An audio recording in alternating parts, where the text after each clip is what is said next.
fidèle téléspectateur di safo di seetaan Arc-Prod TV salaamaaleykum dal leen ak jàmm ci seen émission bi di li ci biir dëkk bi tey nag dam cee daal di ànd ak sama invité bi di chargé de la com de COJER laata ñuy tàmbali rek bi les émission dama koy daal di bàyyi rek mu présenté wu soxna si salaamaaleykum. waaw maaleykum salaam mon frère. maa ngi lay nuyu di la sant di la ziar di la jox sa wàccuwaay di nuyu ñi ni seetaan ñëpp. di man la Thiat Sylla nekk chargé de la communication de la COJER de Saint-Louis.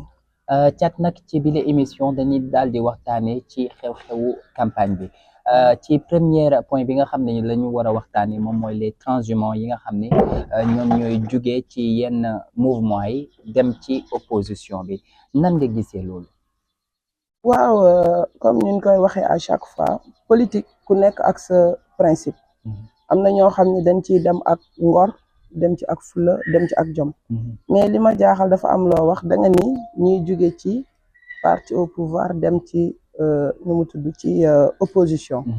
Je pense que ni nag actuellement li gën a récurrent sax ñu koy gis mooy ñiy jóge ci opposition bi di dem ci parti au pouvoir moo ëpp jamono ji depuis bi campagne bi dooree ak léegi parce que dañ ni Sénégal dañu am benn habitude boo xam ni ñoom dañu yaakaar ni képp kuy politicien rek doo sàmm sa kàddu wala képp kuy politicien rek amoo vocation wala amoo loo xam ni da nga koy seet ci ngor nu faral di ko dëkkale ñi nga xam ni mooy ñun ñi nekk ci làngum politique ma jàpp ni loolu warta nekk loo xam ni nit ñi dañ ciy jàpp pour di salfaañe li nga xam ni mooy seen ngor ak seen dignité. La première chose à dire dama jàpp ni transhumance ci boppam moo dul yëfi góor rawatina boo nekkee nga tënk ak say moroomu jullit ngeen am lu ngeen waxtaane am loo xam ne d'accord ngeen ci ba tënk ko ba teg boo jugee ci ñi nga xam ne ñooy opposition dem ci li nga xam ne mooy pouvoir foofu ngor jeex na fa ndax li ñu gis mooy soit da nga dem pour am fay poste wala da nga dem parce que dañ la fa dig ay millions wala da nga dem wala alal ak loo xam ni sa yëfi bopp moo la fa yóbbu mais demaloo fa askan wi kon nag ñuy dellu di wax ñi nga xam ni mooy les politiciens que ñu sàmmoot seen ngor ndax ngor mooy nit te je pense que ni en tant que sénégalais rawatina nuy ay doomu Saint-Louisien ngor dañ ko war a sàmmoo toogeet moom doxeet moom te di ko jëfee. Sinon en parlant de dignité en parlant de ngor boo xoolee ci ay at ci ginnaaw premier ministre Ousmane Sonko waxoon na ni fi que ni du accepter jamais transhumance boobu noonu te boo xoolee actuellement am na ñi nga xam ne ils ont quitté leur mouvement pour adhérer wu ci mouvement politique am ñenn ñi ci APR lañu jógee à l'exemple ok Déthié Fall aussi mi bàyyi mouvement moom dem rejoindre PASTEF ban jàngat nga am ci loolu. Je pense que ni le PM le premier ministre. dafa nekk koo xam ni du nit bu sàmmoo ak kàddoom moom lu mu wax tey bu subaa mu weddi ko. lu tax loolu. loolu nag mënuñu ko xam peut-être jikkoom la wala muy melokaanam parce que bu ñu fàttalikoo depuis bi mu nekkee ci opposition bi ba muy opposé depuis 2014 am na ay kàddu yu bëri yoo xam ne jotoon na fi jib yu mu jotoon a wax à l'exemple des 600 milliards d'Aliou Sall yi nga xam ni jiiñoon na ko Aliou Sall ci wàllum pétrole. bu ñu jigee ci loolu bëri na yoo xam ni tey ñoo xam ni xaraboon na leen au temps d'opposant mais tey bi mu demee nekk au pouvoir tey ñooñu la def ses collaborateurs ba si les hommes de tenue gis nañ fi ñu bëri ñoo xam ni xaraboon na leen mais bi mu ñëwee nu jox ko li nga xam ni mooy lenge yi li mu njëkk def mooy xëcc ñooñu taf ci wetam tey mën nañu jël à l'exemple du ministre bi nga xam ni moom moo yor wàllum ministre de l'intérieur ministre de l'armée ñoo ñëpp nekk nañu ñoo xam ne xaraboon na leen fi mais tey bi mu demee ba nekk au pouvoir tey gis nañ ni ñooñu la njëkk rallier jël leen dugal leen ci biir gouvernement am dama jàpp ni nag moom dafa nekk nit koo xam ni sàmmoowul ak kàddoom te li koy firndeel mooy gis nañ ni bërki Dembo Ndiaye bi mu wootee fii di Arena li mu njëkk def mooy taxaw ni moom bi mu nekkee hôpital dafa doon parfois tappale pour mën a. mais loolu tamit est-ce que ce n'est pas le bien faire en quelque sorte. non je pense que n'y a pas de bien faire sur ça. parce que mënoo tiim plus de 18 millions de Sénégalais. yow nga ni ces 18 millions de Sénégalais là nga gëmloo leen ni yow da nga nekk di grève de la faim da nga feebar da nga am ay problème da nga nekk ci benn état boo xam ne c'est trop critique sénégalais yi si seen yërmande avec la manipulation bi nga xam ni def nga ko en avant ñoom ñu gëm la jël seen kóolute. kon da nga bëgg a wax ni la justice doon wax au départ que il y avait une forme de corruption à la jeunesse kon loolu nga bëgg a firndeel. non dañ koy firndeel. y a une forme de corruption de la jeunesse. loolu amul ay jiixi jaaxa. mais loolu tamit est-ce que c'était pas une stratégie pour gagner du temps? non je pense que ni on ne peut pas dire que ni dañuy def des stratégies yu mel noonu maanaam ci salfaañe li nga xam ne mooy kaddu. wax lu dul dëgg. loolu noonu ñu ni dañ ciy def stratégie non je ne pense pas. parce que Sénégal dafa am nu mu bindoo noo xam ni doomu sénégalais dafa fonk kàddoom. lépp luy kàddoom daf ciy téye daf ciy sax. mais pourtant après que bi mu defee sortie prison il avait dit que loolu stratégie la woon pour gagner du temps parce que déjà il y avait trop de pression côté pouvoir. non attends je pense que ni loolu foofu stratégie amu fa. xam nga lan moo fa am. wax lu dul dëgg. on ne peut pas appeler un menteur par un autre nom. un menteur est un menteur. lui c'est un menteur. et il l'a dit publiquement. dama doon def ay stratégie li ma doon wax du dëgg te gis nañ fi am na fi kilifa goo xam ni nekk ci këru diine muy Serigne Moustapha Sy ñu koy ziyaare di ko sant génn na fi am lu mu wax mais bi mu ko waxee dafa woo ses chiens de garde ñu génn sur les réseaux sociaux xas ka saaga ka tuumaal ka wax ju ñaaw ju nekk. qu'entends-tu par chien de garde? bon chien de garde ce sont ces chiens qu'il a sur les réseaux sociaux. ñi nga xam ne ñooy taf nit ñi sosal nit ñi wax leen wax ju bon jëf-jëf ju ñaaw. ñun nag en tant que doomu réew mi am na yenn jikko yoo xam ne dañ ko baaxoo. mooy wax dëgg jox mag cër ak di dox ci kilifteef. mais moom danoo dem ba gis ni il est ridicule sur tous les plans parce que bu ñu demee ba ku mel ni Serigne Moustapha Sy wax moom mu ak ay njabootam ñu génn saaga nañu Serigne bi xas ka wax ka ay wax ju ñaaw dañ ko weddi woon. mais un an après moom moo ñëw taxaw publiquement ni tout ce que je faisais c'était des stratégies mais kooku mënoo toog fii nga ni da ngay jéem a défendre cette idéologie là. mais yéen tamit depuis campagne bi ba léegi on n'arrive pas à comprendre votre programme parce que c'est bu ñu xoolee bu ñu defee ay gës dafa mel ni seen programme VAR la VAR depuis le début on parle que de VAR mais yéen vous au juste c'est quoi votre programme? merci beaucoup xam nga lan moo tax nga ni programme bi VAR la. parce que moo def luñ ko VAR moom moo diggee lu mu mënul. wax lu mu mënul. wax ni nu bu ngeen ma joxee dinaa jëf. 18 millions de sénégalais yi. wóolu ko. ña voté ña votéwul ñi votéwul sax dañu yaakaaroon ni bis bu changement amee daan ci gis seen bopp. mais yéen contre l'État oui. tey ñu jël ko jox ko. mais biñ ko joxee la mu waxoon yëpp jëfewu ko. donc yow léegi yaa doon waxi stratégie. loolu stratégie politique la. yaa wax yaa waxeet. ci li nga waxeet. ci la ñuy basé wu pour wax la ni yaa fi waxoon lii jëfe ko. mais VAR bi nii ngeen di wax. man je pense que ni système la. pour jàppale ko mu liggéey. système la dañ koy pousser à ce que mu liggéey. ci nan ak ci naka. yow boo ñëwee nga ni bu ngeen ma joxee réew mi dans 2 mois bu ma ko ci amee dinaa wàññi lii di ceeb lii di dëwlin lii di courant. maanaam denrée alimentaire de manière générale. ñu yëkkati jox la. yow dañ la jox 7 mois au lieu nga wàññi malheureusement mbir mi dafa gën a yokk. lii di courant bi. ñu doon wax tey woyafal ñu yaakaaroon ni woyafal gi day continuer gën a woyaf mais affaire yi gën a metti léegi dama ni metti la dootul woyafal. mais yéen seen VAR boobu noonu comme vous dites toujours est-ce que tamit ce n'est pas un moyen pour waa opposition pour ñu mën a jox seen bopp dëgg face à la population itam. bon du moyen pour ñu jox dëgg sunu bopp de. VAR moo ñu jox dëgg. du moyen on l'a pas utilisé ñun VAR moo ñëw rek jox ñu dëgg. mais VAR boobu tamit parce que un arrangement. parce que c'est un arrangement xam nga ci lan. boo ñëwee ni mën nga. fekk ni da nga tële. nous mettre la devant les faits. ni la mën nga ni waaw. ñu yëkkati jox la. ñu jox la jëfewoo.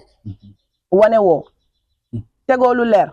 ah su boobaa yow yaa ni woon mën nga jox nañ la mënoo kon donc yaa vaar sa bopp kenn vaaru la et je pense que ni moom li ma naan il est son propre opposant il est son propre opposant moom ba jamono ji nuy wax ñun campagne luñ ko pas du tout. Fidèle téléspectateur ñoo ko déggandoo moom déjà il est son propre opposant comme l'a si bien dit Thiat waaye itam déjà les vidéos de VAR comme ils l'ont si bien dit aussi démontré nañu également xew-xew yi nga xam ne amoon na fi te les populations n'étaient pas conscientes de cela mais ci noonu ban stratégie yéen ngeen di mettre en place pour éveiller la conscience de la jeunesse. Je pense que ni comme ni nga ko waxee mon frère actuellement stratégie bi gën ak bi wóor mooy maanaam ñu nekk moom ci ay tànkam ak ci waxam ya mu waxoon démb ñun duñu xeexat moom duñu xuloot moom la mu waxoon démb rek lañ koy tegal te li mu waxoon démb it moom fu ñu dem moom la ñuy reprendre ni ko yaa ko waxoon. mais c'est comme si que vous adoptez les mêmes stratégies qu'avant. Non, pas parce du que tout. tey jii boo xoolee ci ay at ci ginnaaw les élections présidentielles passées wala élections législatives yi fi jotoon am ci ginnaaw dañ doon faral di rappeler parfois VAR même ci ay waxu Macky Sall démb temps bi mu nekkee woon premier ministre avec Abdoulaye Wade et aussi ba mu jëlee woon jël propre mouvement wam pour que ñu jéem ko voter aussi. Je pense que les contextes ne sont pas les mêmes. Pourquoi?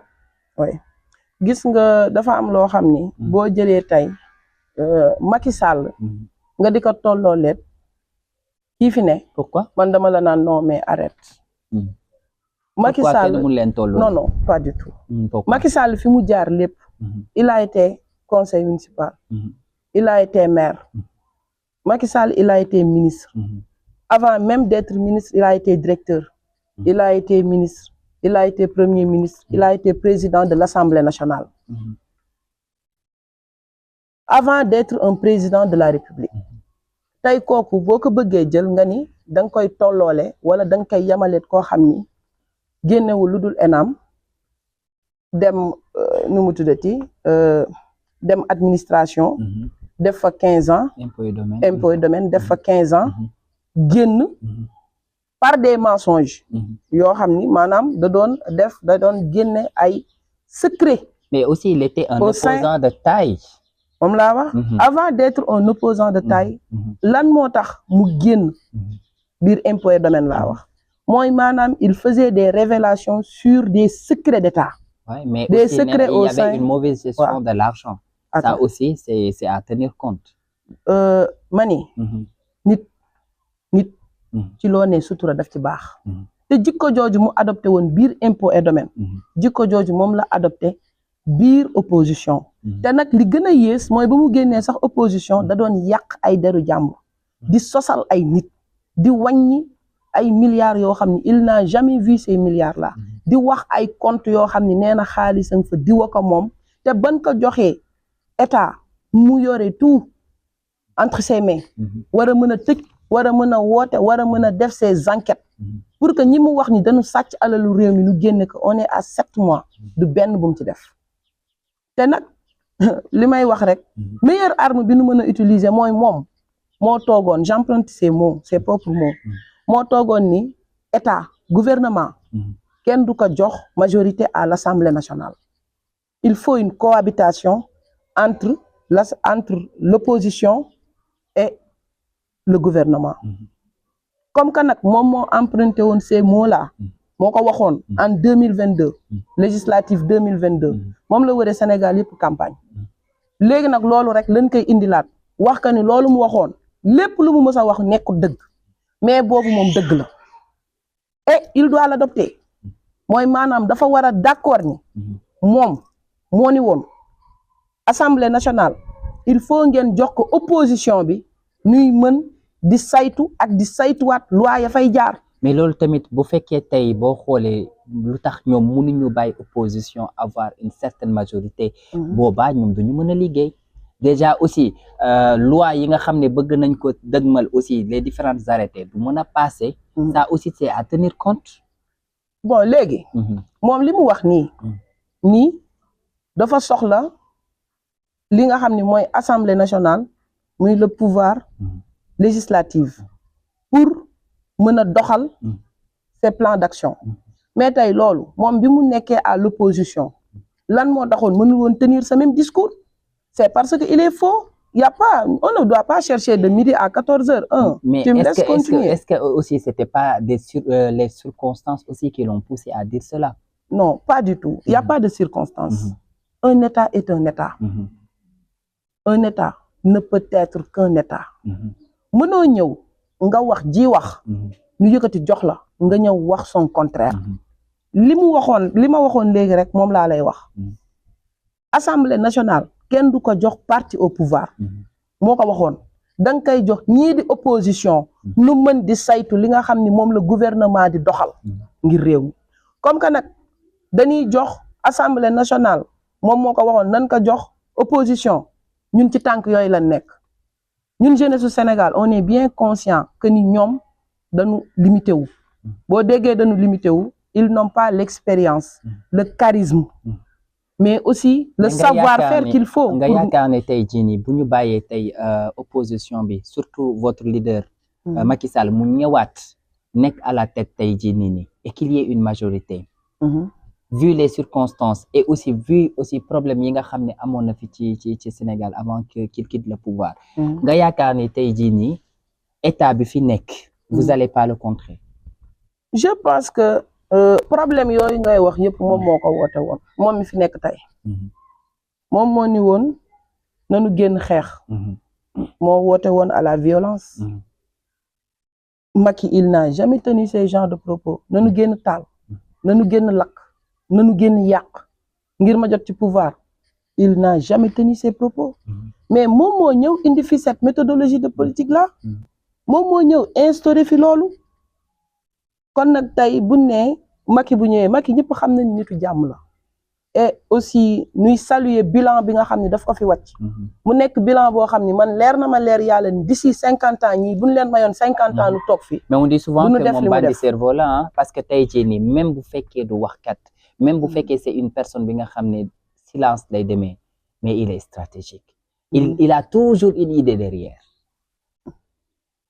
Bon je pense que ni kuy def politique war nga mën a am stratégie boo defut politique sax boo defut politique nga yor sa entreprise nekk ci war nga mën a teg des stratégies te njiit da ngay am stratégie mais c'est normal mu am stratégie mais nag comme bandi cerveau boobu ngay wax man gisuma ko xam nga lan laa gis un symptôme Macky est un symptôme on ne peut pas utiliser un bandi cerveau di ko teg ci ku mel ni le président Macky Sall parce que dafa nekk nit koo xam ne dafa fekk Sénégal mu lëndëm Sénégal mu mar Sénégal mu tilim Sénégal mu xiif mu ñëw jox Sénégal lekk jox leen naan jox leen courant setal leen kooku tey mënoo ñëw nga ni un bandit cerveau non ces propos là mën na ko utiliser par rapport à ce monsieur là kooku on lui doit du respect mais aussi cër bi nga xam ni moom la ñu jox suñu waajur yi cër boobu lañ ko war a jox tey gis nañ fi il a vécu des choses yoo xam ni man bu ma déggee léegi xale yi nu naan Macky dellu sil man damay bëgg ndax xam nga lan moo tax dañ leen naxoon gëmloo leen woon ay illusion loo xam ni mënut a nekk ñoom yaakaaroon ni non la majeure partie actuellement parce que ñun dañuy wàcc sur le terrain di def ay porte à porte mais dañuy teg parfois des jeunes wala ay femmes yoo xam ne dañu naan démb rek moo ci mujj à Pikine dañu naan Macky na dellu si Macky na ñëw ñun dañoo juum parce que ñii jox nañ leen 7 mois après gisuñu lenn loo xam ne teg nañ ko luy prouver ni ñii mën nañu dem d'ici 5 ans na ñëw nu jox ko assemblée bi nu ànd ñoom ak Macky ñu liggéey et je pense que ni nag dëkk bu ngeen ko bokkee da ngeen koy bokkoo kon nag ñoom nanu nangu bokkoo bi. Donc, fidèles téléspectateurs, nous avons l'opposition est en mouvement. Déjà, nous avons replié aussi les différentes dires le Premier ministre Ousmane Sonko les avait dit avant que tu aies au pouvoir. Et il y a aussi des faits qui démontraient aussi, selon leur dire aussi, que c'était des faits qui ne sont pas véridiques. On va revenir tout à l'heure avec les différentes formes de violence qui découlent lors de cette campagne. Merci. Merci beaucoup.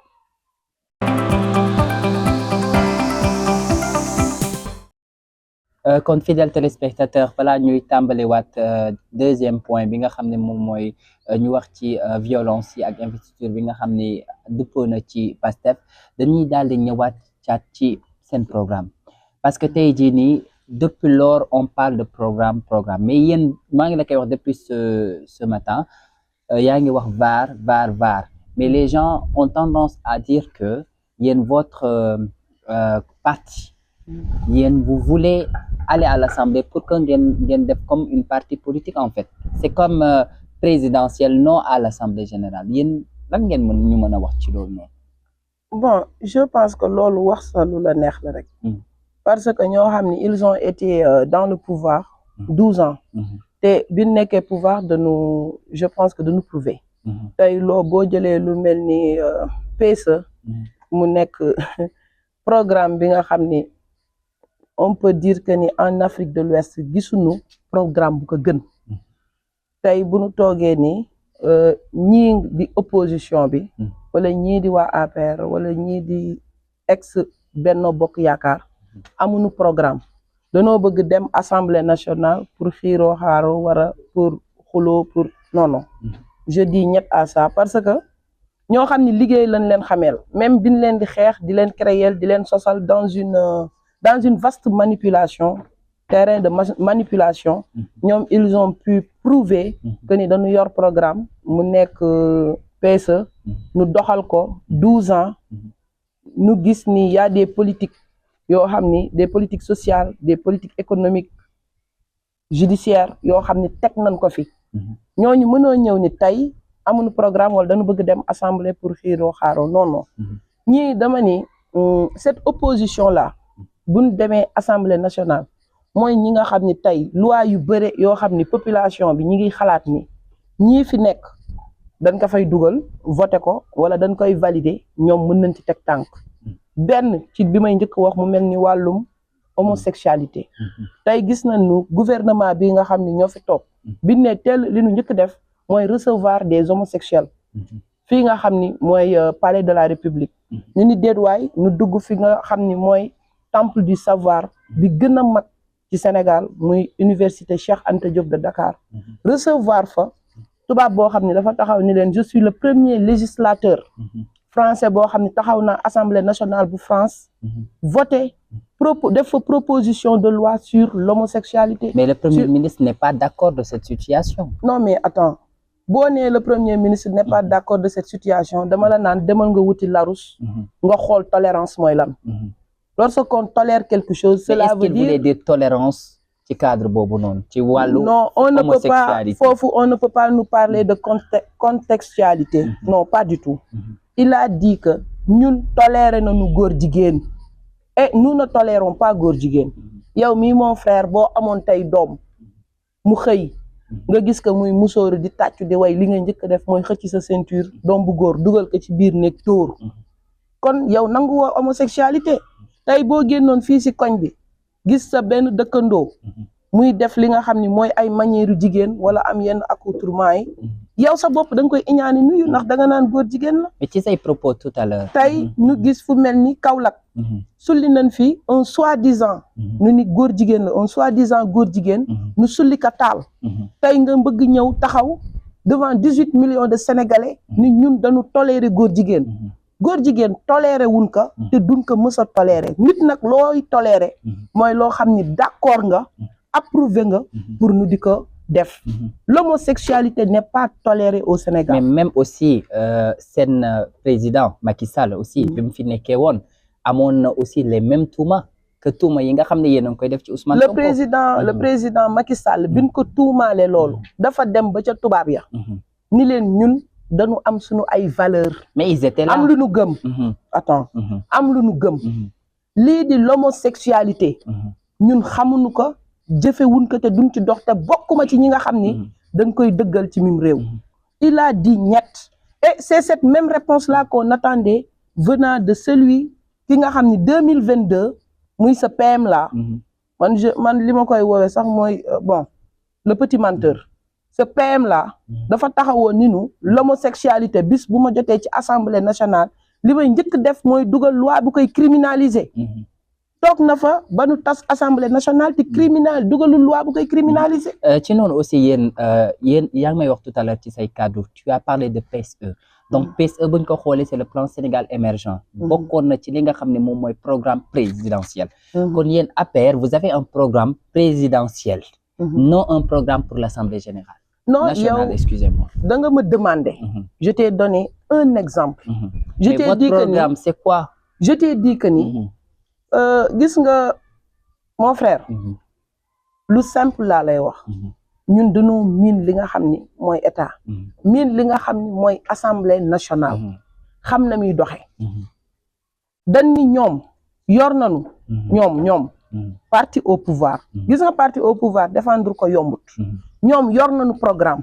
te programme boobu ñoom pour ñu dérouler ko il faut que ñuy voter ay loi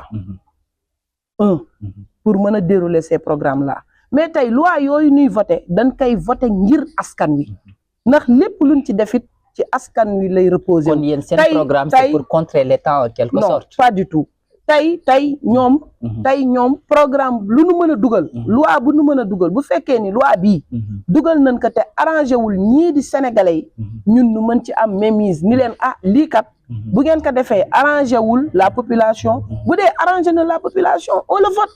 mais Macky boo xoolee def na waaram parce que Macky en quelque sorte il a été président de l'Assemblée nationale Macky nekk fi premier ministre Macky aussi nekkaat fii président de la République et tey jii dans l'histoire encore du Sénégal Macky bëgg nekkaat député vu aussi ak nguur bi nga xam ne tey jii dañoo yàgg di xeex nguuru Macky Sall. gis nga dafa am lu tubaab di wax tubaab am na lu muy wax nee na il faut savoir reculer pour mieux sauter wax jooju nag cela veut tout dire par rapport ak li ngay wax histoire Macky Sall dem na ñëwaat bëgg nekk un député pour servir son pays Macky est capable de tout faire mais qu'est-ce parce que il a l'amour de cette nation-là. Qu'est-ce qui se cache derrière tout ça? Rien ne se cache derrière tout ça. Macky bi muy nekk président rien ne se cachait derrière tout ça. C'était uniquement pour ñëw refaire l'image de ce Sénégal-là. am benn astuce boo xam ni le président Macky Sall jot na ko def moom mu ñëw indi wàllam dolli ci. moom dafa dem bàyyi fi ay bor.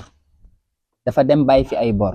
te ba mu demee également aussi ba ñu ñëwee ak plan OFNAC bi am na ñeneen ñi nga xam ne on les a épinglés te tey jii nii ci titre foncier aussi on en a déjà parlé.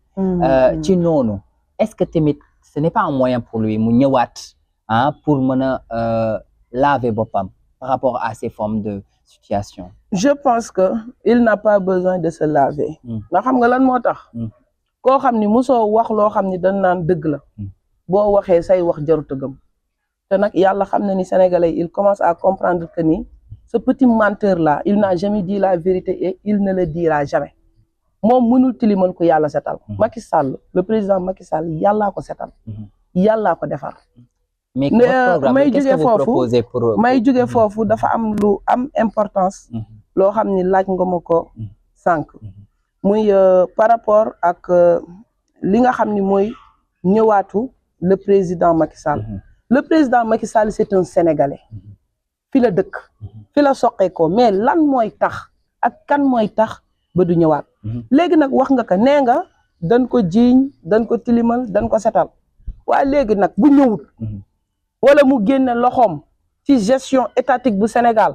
lan la ñuy wax kon moom lañ koy jiiñ dëgg la mais moom pourquoi il avait besoin de sortir de quitter le Sénégal. pourquoi il avait besoin moom mu dem Maroc pour toog foofu noonu. tey on a des manipulateurs après mu ñëwaat fii nii pourquoi moom ba mu gisee ni qu'il y avait des formes de manipulation au Sénégal pourquoi toogul fii Sénégal xeexandoo ak Sénégalais yi mais pourquoi attendre jusqu'à l'Assemblée la campagne législative pour pouvoir revenir. tey bu fi toogoon.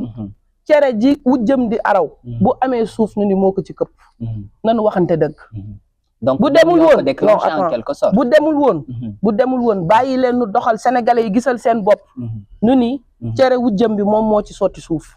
le président Macky il a préféré dem bàyyi leen ñoom ñi nga xam ne ñoom la ñu jox nguur gi comme ni que le président Abdoulaye Wade defee woon à son temps comme ni que le président Abdou Diouf defee bi Abdoulaye Wade jëlee gouvernement bi en 2000. que mu dem bàyyi leen nu doxal. mais nag la différence de Macky Sall avec ces anciens présidents là c'est lui qui a des ambitions. pour ce pays-là. Il a des ambitions et il a l'amour de cette patrie-là. Kon dafay ñëw. Mais quel est son programme? Il est jeune. Quel est son programme face à la jeunesse? Quel est son programme ci campagne législative yi? Xam nga le président Macky Sall boo ma nee tey son programme face à la jeunesse sénégalaise ñëpp xam nañ ni seen métit bi gën a métti mooy chômage. Li gën a métti li leen gën a soxal mooy chômage. Mais bu mu nekkee président il n'avait pas réglé cette question. Cette question gis nga pays yi gën a développé dans ce monde-là. Dans ce monde pays yi gën a développé. boo leen laajee lan mooy seen problème dañ naan insérer jeunesse bi ñu liggéey. Problème mu chômage la ñu am. Les pays les plus avancés ils ont ces problèmes-là. Tey da ngay gis ces immigrés yiy dem vers l'Europe lan mooy seen problème dañuy dem ba foofu mais dañuy fekk doomu réew ma seen bopp doomu tubaab yi am problème mu liggéey. Chômage kenn mënu ko xeex à l'infini mënut a nekk mais da ngay apporter ay solutions et le président de la République Macky Sall bi mu ñëwee dafa teg ay politique yoo xam ni politique de jeunes la. Mais politique yoo xam ni formation simplement. Attends, est-ce que ces politiques seulement suffisaient pour régler le problème de chômage au Sénégal? Non, boo déggee nu ni politique de jeunesse mooy maanaam projet yoo xam ne da ko teg pour wàññi li nga xam ni mooy chômage ci biir Sénégal. Et on a senti que ni bi muy quitté le gouvernement bi muy quitté Sénégal mais am na si jéego bu rëy boo xam ne doxoon na ko. Tey ñii bi ñu ñëwee ils ont appelé à la rupture mais ñoom seen rupture dañ ko jaawale mooy lan ñoom dañu ñëw fekk ñu nu jox ay place ñu toog di liggéey fu mel ni port nga xam ni sénégalais yëpp a ko bokk foofu identité politique waru fa am kii APR la bokk wala fii diw la bokk wala fii diw la bokk waru fa am wala damay dàq jeune pour dugal samay jeune te ñoom ñëpp ñuy sénégalais te gis nañ ni loolu moo am tey fu mel ni port loolu moo am tey fu mel ni ministère des mines mu nekk loo xam ne mooy ministère Birame Souleye Diop en quelque sorte parce que si tu n'es pas qualifié est-ce que mën nañ la jël non pas du tout ces jeunes là parce que tey jii mënoo nekk jeune nga ne yow da ngay votel Diomaye nga ànd ak moom te yow tu n'es pas qualifié tu n'es pas diplômé nga ne da nga war a liggéey ci mani xam nga ni docker soxlawul yenn diplôme yi boo ñëwee fekk docker di ko dàq boobu dafa fekk ni xol bu bon nga yor tu es aigri et ces gens là ils sont aigris loolu moo leen dal sànq it am na ci côté boo xam ne dugg nga ci su ma génnee ci wàllum jeunes yi nga xam ne dàq nañ leen seeni place liggéeyukaay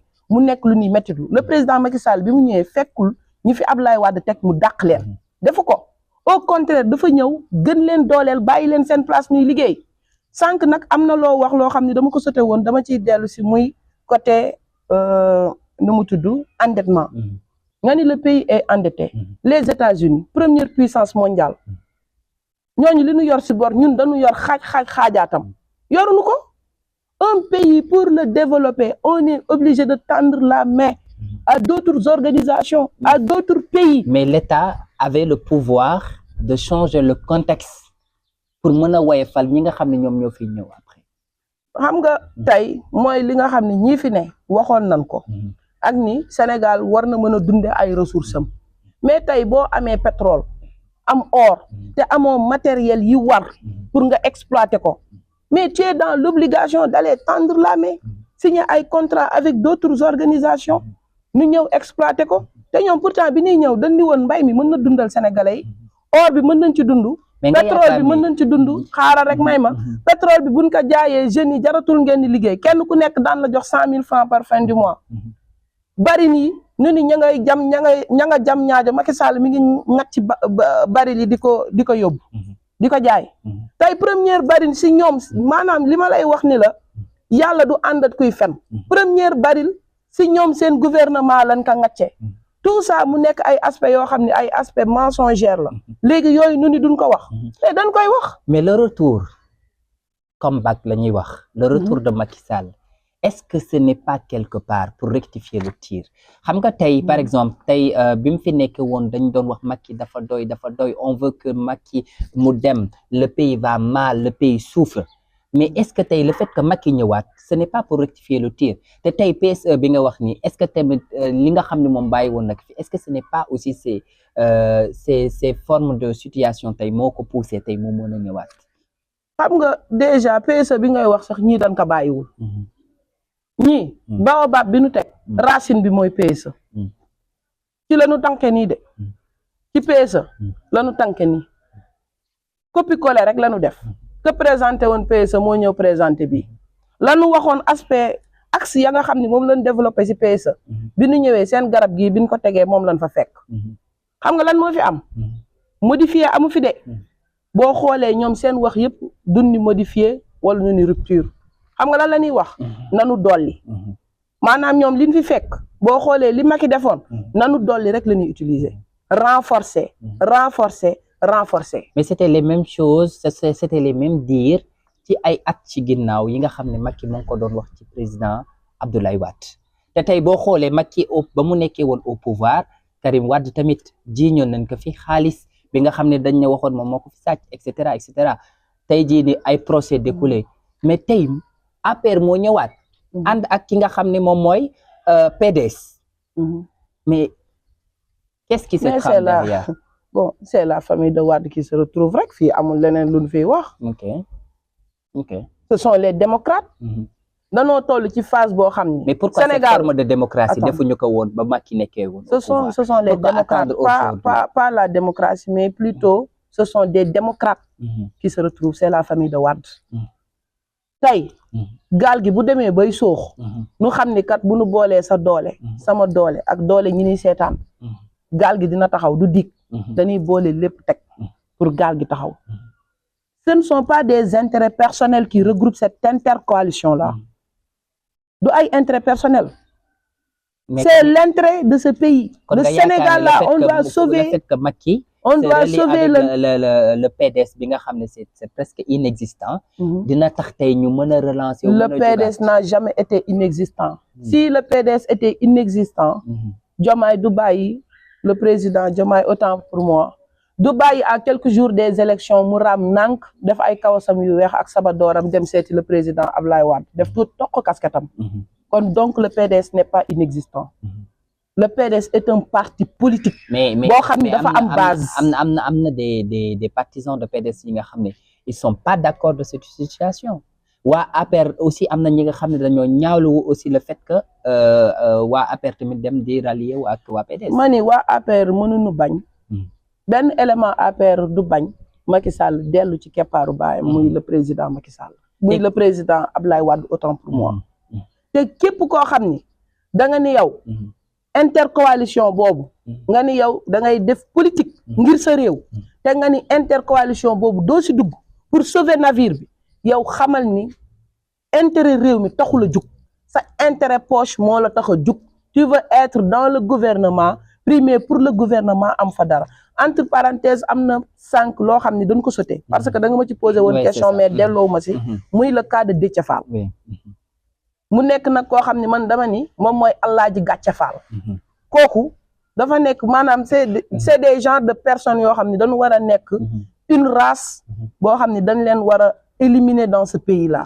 Mais transhumer, c'est un choix. Non, transhumer, c'est un choix, mais la forme. La forme de transhumer. ay politiciens yu bëri yi nga xam tey ils ont transhumé. Mais avec la forme, il faut transhumer. Non, il faut transhumer avec la forme. Tu ne peux pas. Par exemple, vous vous reliez avec. On doit transhumer avec la forme. Mënoo ñëw, pardon, dugg ci liste. di jooy pour ñu jox la. poste bu baax ci biir liste bi maanaam place bu baax. que tu sois bien placé.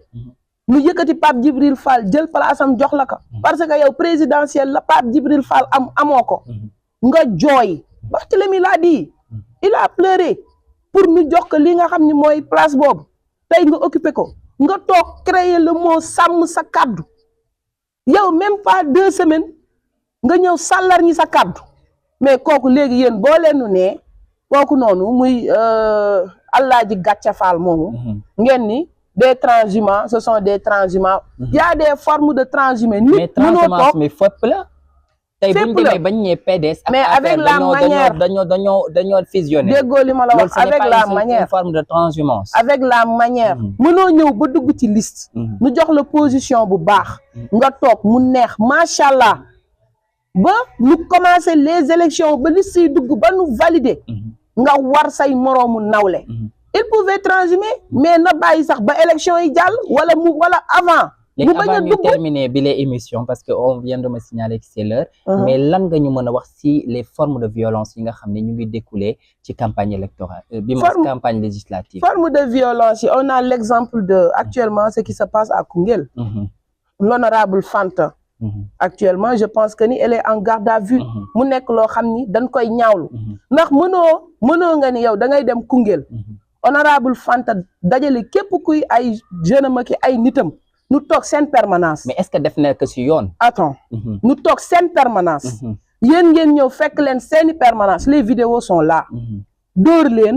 nangu seeni bagage nangu seeni mboto. mais est-ce que def nañ ko ci yoon parce que tey xam nga y a une forme de campagne. dafa am campagne bi nga xam ne da nga koy def de façon pacifique ñëpp gis ne tu es en train de faire votre campagne mais est-ce que defuñu ci leneen li nga xam ne bokku ci. amul lenn lu ci bokkul déggoo li ma la wax. ñu toog ci seen biir permanence. nga fekk leen seen biir siège.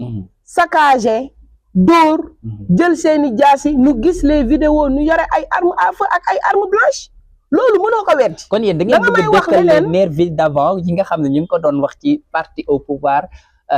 mais les vrais nervis ce sont eux mooy ñi nekk nii actuellement au pouvoir. nous avons des nervis. des nervis au pouvoir ah nous avons des nervis. léegi nag la question qu'on doit se poser est-ce que ce ne sont pas ces nervis là. yi nga xam ne gis nañ leen yor ay armes à feu yor ay armes blanches di dàq ji nit ñi seen leader toog ci kaw otoom di tàllal ay loxoom di wane ni maa fi ne est-ce que du ñooñu tamit am nañu benn part de responsabilité ci li fi xewoon. Thiat le débat est vraiment intéressant. waaw mais balaa ngay dagg débat bi nga may ma rek ma am benn aspect boo xam ne dama koy wax nos très chers Saint-Louisiens que ni il faut nu xool. man dama jàpp ni ce parti là dañu respecté wul Pastef respecté wuñu les Saint-Louisiens lu tax respecté wuñu les Saint-Louisiens mënuñu teg seen gouvernement indil nu kenn koo xam ni muy Mary Teuw Niane mii il est inexistant. Pourquoi à Saint-Louis on ne le voit pas on ne le voit pas defu fi social nekkul ak ndar yi defu fi basam gisul nu ko teewul ñëwul. mais est-ce que les doléances des Saint-Louisiens tey yeggul ci taabalu le président Diomaye Faye. Saint-Louis il y a plusieurs associations Pastef yi nga xam ne ñu ngi fi. mais association yoo xam ne déjà boo xoolee la directrice de OLAC moom Pastef la bokk. am na ñeneen ñi nga xam ne ñu fi pourtant Pastef lañ bokk. mani ñooñu buñ fi nekkee organisation yooyu te jëriñu nu dara. ñoom at zéro yam. man dama ni ñooñu ak ngelaw lii di va-et-vient ñoo yam. il ne nous sert absolument à rien. te lii wane ni Pastef benn firndeel laa lay jox que ni respecté wuñu les Saint-Louisiens. ils ont investi deux jeunes dames. deux jeunes dames yi ñu investir boo xoolee ñoom ñaar ñëpp kenn nekku ci ndar-ndar duñu ay doomu ndar. ay dolli ndar la ñu jàngale moo leen fi indi. kon Thiat lan ngay tàggatoo ak téléspectateurs yi nga xam ne ñu ngi lay seetaan. waaw maa ngi leen di nuyu di leen sant di leen gërëm di leen wax ni neex na waaye lu am début day am fin. c'est ça kon xanaa nu waajalaat rek beneen émission nu ñëw dàbbali. incha allahu rabbi. merci beaucoup Thiat. de passage may nuyu Muntaga may nuyu sama waa cellule muy cellule. communication de la COJER de Saint-Louis. di nuyu ki nga xam ni mooy sunu coordinateur Cheikh Ndiaye muy le coordinateur de la COJER de Saint-Louis ma koy nuyu di ko ziar. di nuyu ki nga xam ni mooy sama responsable politique muy honorable député Aminata Goy ma koy nuyu bu baax a baax di ko delloo cëram. di ko wax ni que gis nañu liggéey bu am solo bi nga xam ni mi ngi koy def actuellement ci campagne bi mais aussi di saluer liggéey bi nga xam ni liggéey na ko. fële sa assemblée nationale ba le président Macky Sall amaat cofeel ci moom dugalaat ko ci biir liste yi muy 14e ci liste nationale ñuy jël nag nuyoo spécial di ko jox ki nga xam ni mooy notre papounet d'amour muy Mouhamadou Mansour Faye nu koy ñaanal wér gu yaram jàmm ak salaam yàlla musal ko ci cat làmmiñ musiba ak balaa macha allah. merci beaucoup Thiat d'avoir répondu à notre invitation. merci comme ni wax souvent lu neex du doy. je pense que dinañ amaat beneen dig daje. pour ñu ma waxtaana ci yeneen point maa ngi jaajëfal samay fidèles téléspectateurs yi nga xam ne ñoo safoo di seetaan li ci biir dëkk bi di jaajëfal aussi samay techniciens yi nga xam ne ñoom ñoo fi nekk mooy équipe Arc Prod di jaajëfal ñëpp bàyyiwuñu kenn di leen jox dig daje ci beneen rubrique dans votre émission te ci biir dëkk bi. ñuy dellu di nuyu rek ñi nga xam ni mooy waa Archiprod nuyu aussi sama frère sama cousin Serigne bi leen nuyu yéen ñëpp macha allah merci.